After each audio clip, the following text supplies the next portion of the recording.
అవును, అంత బూతులు ఎవరైనా వాడతారా? రీసెంట్గా చూస్తే నాని అట్లా తయారయ్యి కొన్ని ట్రైలర్లో, టీజర్లో, సినిమాలో నాని చేశాడు. నాని తర్వాత ఈ రోజు మళ్ళీ కిరణ్ అబ్బవరం అదే ఇనిషియేటివ్ తీసుకున్నారు కదా. నాని గారా? లాస్ట్ మూవీ నానిది ఏంటండి, అందులో కూడా నాని అట్లనే ఉన్నాడు, మొత్తం బూతులే నాకు మాట్లాడాడు. తెలీదు. దీని మీద ఏమంటారు నాని గారు? సారీ, ఆ కిరణ్ సినిమా గారు. నాని గారిది హిట్ అయింది కదండి ఆ సినిమా.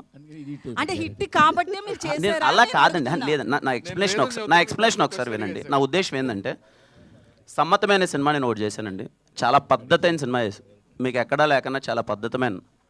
ఎందుకు మరి థియేటర్ అంటే ఇప్పుడు నేను తప్పుగా ఏ సినిమా గురించి నేను ఇక్కడ జడ్జ్, మీరు అదే పనిగా కిరణ్ అబ్బవరం ఇలా చేస్తాను నేను అడుగుతున్నాను. నేను రీసెంట్గా సినిమాకి వెళ్ళానండి, ఓ సినిమాకి, వెరీ గుడ్ ఫిలిం, చాలా మంచిగా వెళ్ళింది. దాంట్లో బూతులకి అందరూ ఎంజాయ్ చేస్తున్నారు. డజన్ మీన్ వాళ్ళు టీజర్లో పెట్టలేదని కాదు కదండి, మీకు అర్థమైందని నేను చెప్పింది. అవి సినిమాలో ఉంటే మీకు ఓకేనా?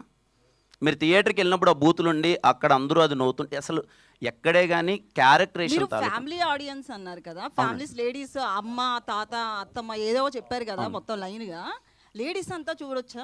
చూడలేరు కదా. లేదండి, జెన్యున్గా చెప్తున్నాను. మీరు కేరామ్ సినిమా ఇదే క్వశ్చన్ ఖచ్చితంగా నేను 1-10 సార్లు ఆలోచించుకొనే, ఎందుకంటే నేను ఇంతకుముందు ఎప్పుడు వాడలేదు, నేను 1-10 సార్లు. మీరు సినిమా చూసిన తర్వాత మీకు ఏ 1% ఫీలింగ్ రాదంటే నా గ్యారంటీ అది 100% రాదు. మేము కేర్ ఎందుకు ముందు పెట్టామనడానికి రీజన్ ఏంటంటే, నేను ఇంతకుముందు చేయలేదు ఇలాంటిది. వీడి క్యారెక్టరేషన్ చాలా చిల్లర క్యారెక్టరేషన్ మేము ప్రజెంట్ చేస్తున్నాం.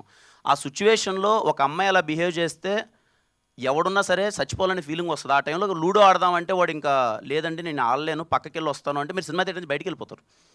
నా సిచ్యువేషన్ అలాంటిది. అప్పుడు నిజంగా నేను ఆ అమ్మాయి చేసే పనికి ఆ టైంకి డైలాగ్స్ కూడా ఉంటాయి కదా. అంటే ఇప్పుడు లూడో ఆడదామంటే అప్పుడు నేను 1 నిమిషం ఆగండి, 10 నిమిషాలు నాకు చిన్న పని ఉందని, క్యారెక్టర్ ఆ పెయిన్ ఆ టైంలో ఉంటుంది. మీకు రేపు మూవీలో చూసేటప్పుడు ఆ పెయిన్ మీకు అర్థమవుతుంది. బట్ వీఆర్ కన్సిడరింగ్ అండి, లేదండి అంటే మేము ఎన్ని చెప్పినా ఐఎమ్ కన్సిడరింగ్. ఆ చిన్న పదం ఇబ్బంది ఉంది, అది మ్యూట్ ఎలాగో అయిపోతుంది, అండ్ మిగతాది అసలు ఏం లేదండి సినిమాలో. ఒకటే